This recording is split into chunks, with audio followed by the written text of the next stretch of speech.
خوش اومدید به یه ولاگ دیگه از کانال یوتیوبی خوشناز.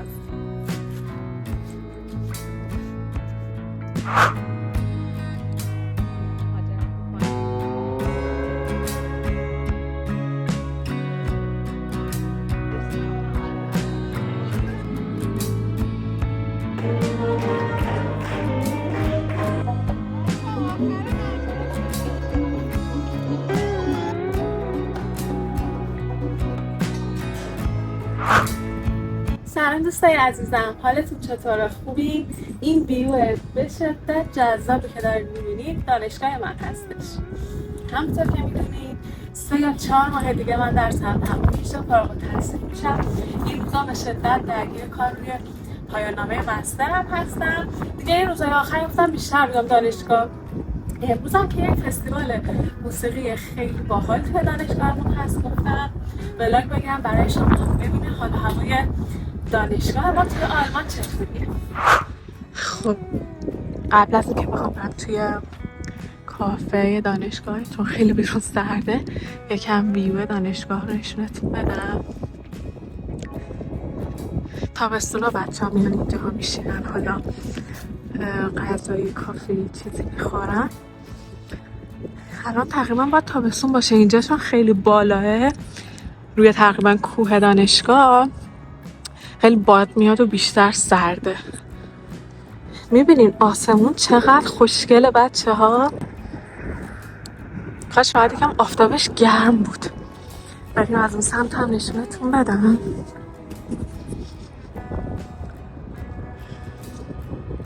ببینین شهر رو زوم کنم. من که میخوام بیاریم دانشگاه. ببینین من یادمه قبل از اینکه بیام این دانشگاه ادمیشن بگیرم و بیام آلمان مهاجرت بکنم، همیشه عکسای این قسمت دانشگاه همون رو میدیدم، اینجا که بچه ها میومدن میشستن. انقدر خوشم میومد، فقط دوست داشتم این دانشگاه ادمیشن بگیرم بیام اینجا بیشتر وقتا. حالا الان که اومدم خیلی کم میام، ولی خیلی اینجا رو دوست داشتم چون ویوش واقعا رویاییه. شما آسمون رو ببینید، فقط واقعا آلمان آسمونش خیلی خوشگل و تمیزه، هیچ آلودگی نداره. دیگه اینجا رو خیلی نشونتون دادم، حوصله‌تون فکر کنم سر رفته.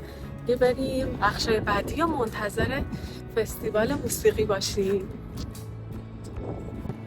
خب قبل از شروع کار من اومدم یه کافی بگیرم. اینجا توی دانشگاه ما از این لیوانا استفاده میکنیم، هزینه‌شو میدیم، بعد وقتی برگردونیم بهمون 50 سنت برمیگردونن که دور نندازی اینا. بعدش هم که من عاشق لاته ماکیاتو هستم.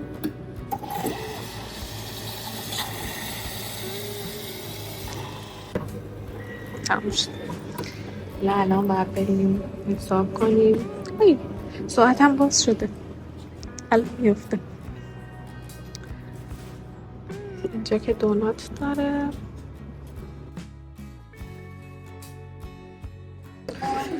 خب من اومدم ناهار بگیرم، بریم ببینیم چی دارم.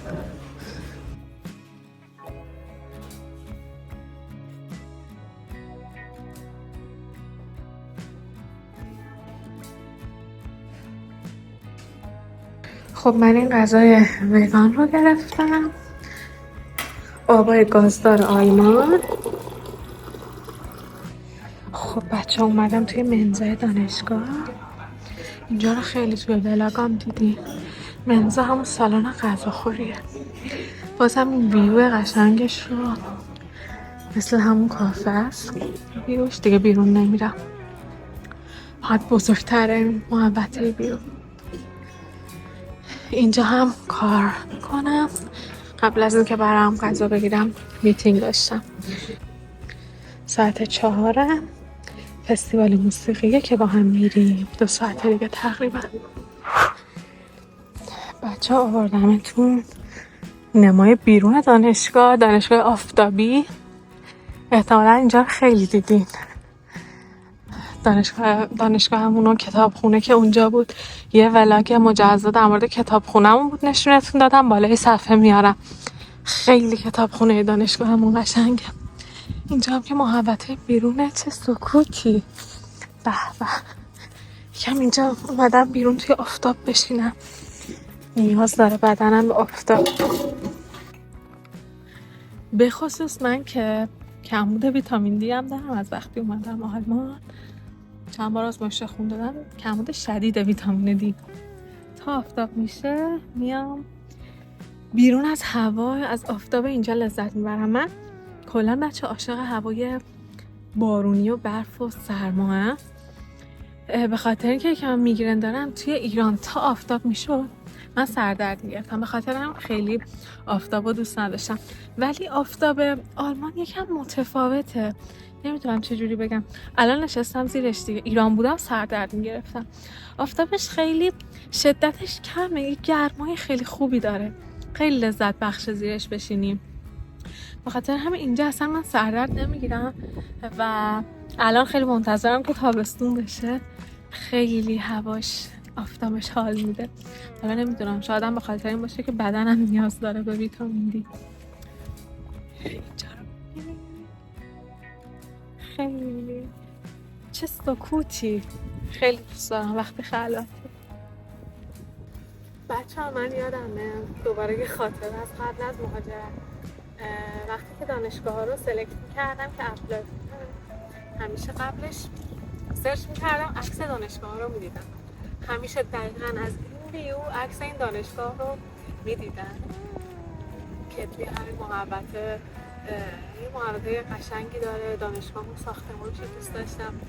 عکسش رو می‌دیدم انگیزه می‌گرفتم. قشنگ یادم یک بار عکس همین ویو دانشگاه رو به بابام نشون دادم، هنوز اپلای نکردم.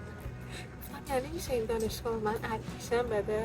حالا اونقدرم دانشگاه تاپ لولی نیست مثل هاروارد، ولی حالا اون تایم وقتی به یه چیزی نرسیدی خیلی برات اتفاق بزرگیه. اون تایم واقعا دوست داشتم که ادمیشن بگیرم و بیام اینجا. یه متنی چند وقت پیش میخوندم که میگفتش که خیلی وقتا ما توی لحظه‌مون توی جایی هستیم که 2 سال پیش آرزوشو داشتیم. واقعا این اتفاق میفته. بعضی وقتا در لحظه من واقعا از هیچی راضی نیستم، از مهاجرت، از دانشگاه، از آلمان. بعد که به خودم یادم میفته که چند سال پیش واقعا آرزوم بود بیام اینجا بشینم توی محوطه، واقعا شکرگزاری میکنم. خواستم اینو بگم به بچه‌هایی که توی موقعیت منن، چون من خیلی به بچه‌ها جلسه منتوری میدم که میخوان مهاجرت کنن آلمان تحصیلی. شاید یه انگیزه بشه براشون، همه تلاشتون رو بکنین، سرتون رو بذارین، به هر چی بخواین میرسید. بچه‌ها اولین باری که توی ولاگم اومدم توی سرویس بهداشت دارم براتون ولاگ میگیرم. من کارامو انجام دادم دیگه، تقریبا نزدیک فستیوال موسیقی باید برم میوزیک هال دانشگاه. اومدم که اینجا موامو مرتب کردم.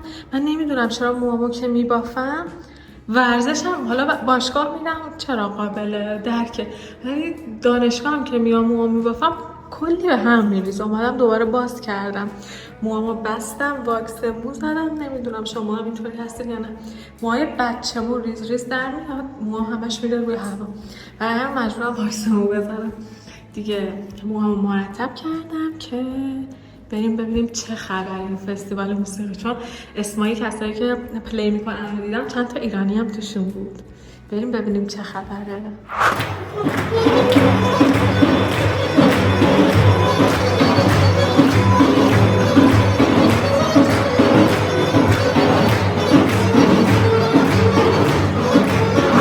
بچه ها چقدر خوراکی های ایرانی طوری دارن. برین این یه شیرینی معروف تو ایران.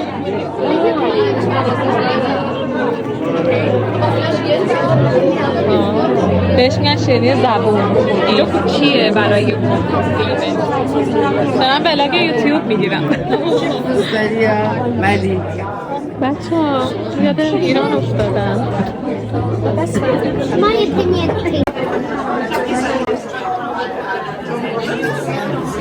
بری این طرح ایرانیه، ایرانی طوریه.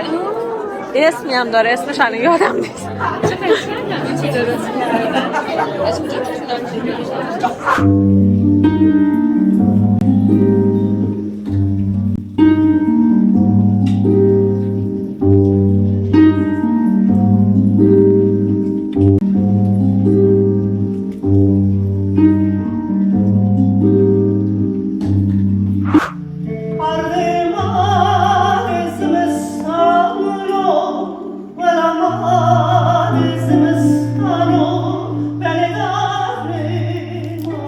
She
بچه ها، من دیگه از این ایونت که برگشتم دیگه دیر وقت شده بود، ویدیو نتونستم بگیرم که ولاگ رو تموم بکنم.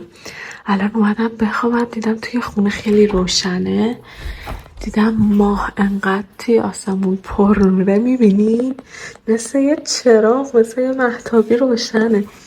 گفتم آخر ولاگ رو با این ماه خوشگل پرنور که تازه اصلا واضح نمیفته توی موبایل متاسفانه، نمیدونم چرا، ولی خیلی خوشگل و پرنوره، اصلا توی به خونه کلی نور داده. دیگه ولاگو با این ماه خوشگل تموم بکنیم. هر کجایی که دنیا که هستین عالی باشین. خدافظ تا ولاگای بعدی. سابسکرایب یادتون نره.